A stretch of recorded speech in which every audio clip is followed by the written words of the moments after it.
So when we go to add polynomials, what we can do is break out the parentheses. Remember, it'd be like there's a positive 1 in front of everything, so if you distribute it, it'd be as if the parentheses never existed.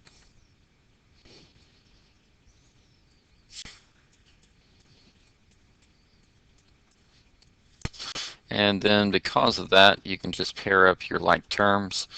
Sometimes they'd like you to show that you're regrouping them, so 3x squared plus negative 5x squared.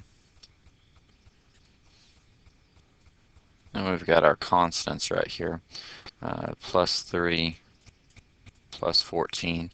I know that these two right here would be positive 17 or plus 17. And 3 plus negative 5 would be negative 2x squared. So that's how you would add a polynomial. It's pretty straightforward. You just go and combine your like terms.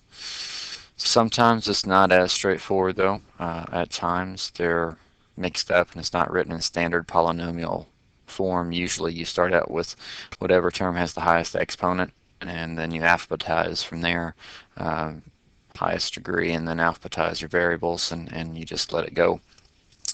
So let's go through and get rid of these parentheses.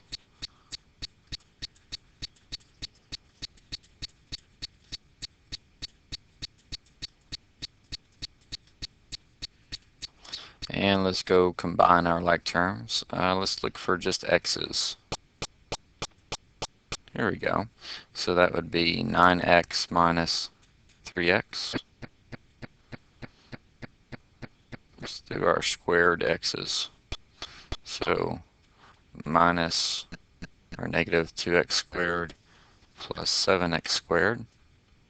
And then that just leaves us our constants.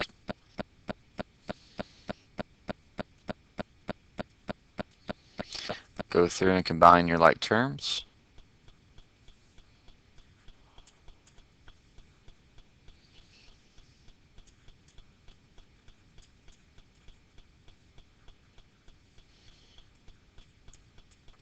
And you're almost done, but remember we're looking at our exponents. That's the first one, so let's go through and make sure that goes first. So it's 5x squared.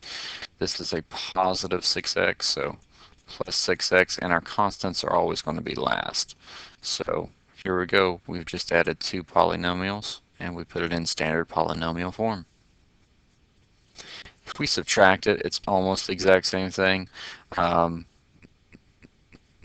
Parentheses for this with the positive 1 on the outside means that it pretty much can just go away.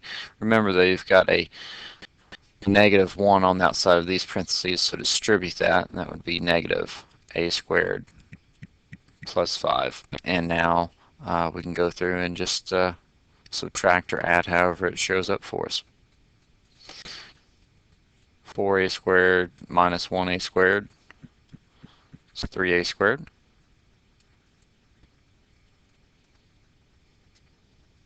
Negative 6a doesn't have any like terms at all, so we'll just let that sit as negative 6a, and then we're left with our constants.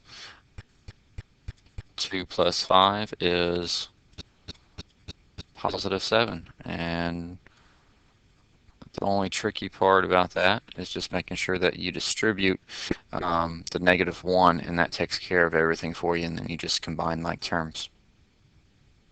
So let's try another subtraction of polynomials. Again, it's like a positive 1 on the outside here, so after we distribute, it's as if the parentheses never existed. Here, again, we've got a negative 1, so just make sure you go through with multiplication of negative 1 to each term. And then you don't have to worry about it. Now we just go and combine our like terms.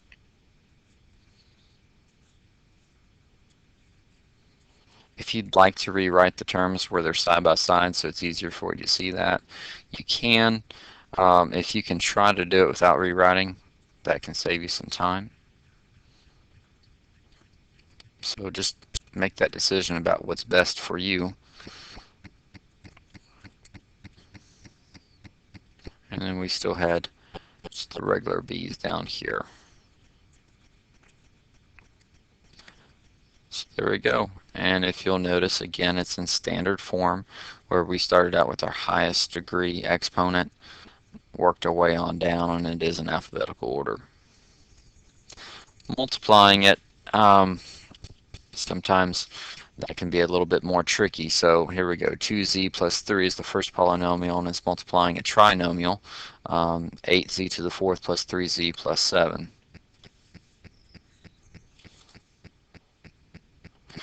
What we're going to do is we're going to take this first term of the binomial here, 2z, and we're going to multiply it by this whole thing right here. So it might be most beneficial if you just rewrote it like this.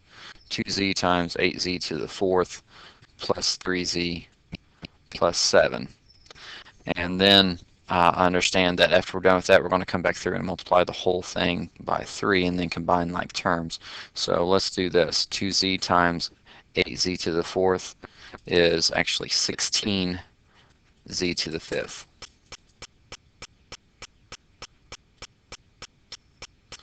Then 2z times 3z is 6z squared, and then 2z times 7 is 14z. I'm going to write this up here to the side. Let's not forget about the 3. The 3 is going to multiply all of this also. So the 3 is going to multiply the second polynomial as well. So plus 3 times 8z to the fourth plus 3z plus 7. So 3 times 8z to the fourth is positive 24z to the fourth. 3 times 3z is 9z, and 3 times 7 is 21. Now we can come through and combine like terms. There is no other z to the fifth term, so 16z to the fifth is there to stay. Let's take a look at our z to the fourth terms. That's the next highest degree. Nothing else is there, so we'll just say, hey, plus 24z to the fourth. There's no third power terms in here, no cubed powers. So we'll look at the squares. Plus 6z to the second. And we're done with that one. And now 14z and 9z, both positive, so we add them together. 23z and 21 is the only thing that's left over.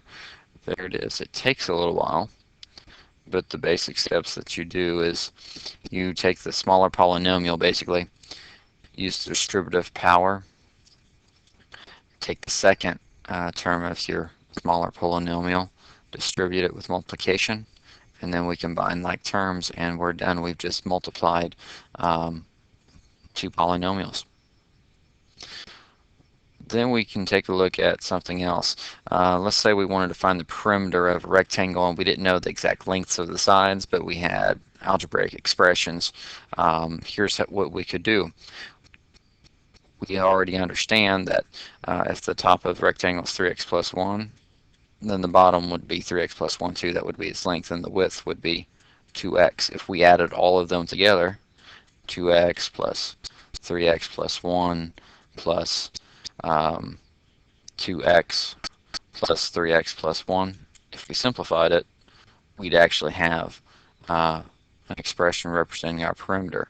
So add up all your x's, and you'd see that you have 10x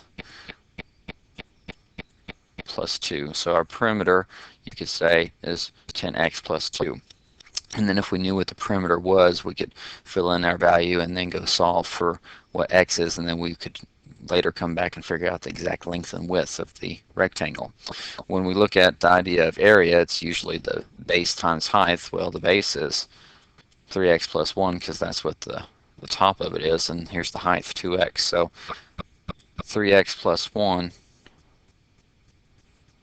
times 2x. So 2x times 3x is 6x squared, and 2x times 1 is positive 2x. Area is 6x squared plus 2x.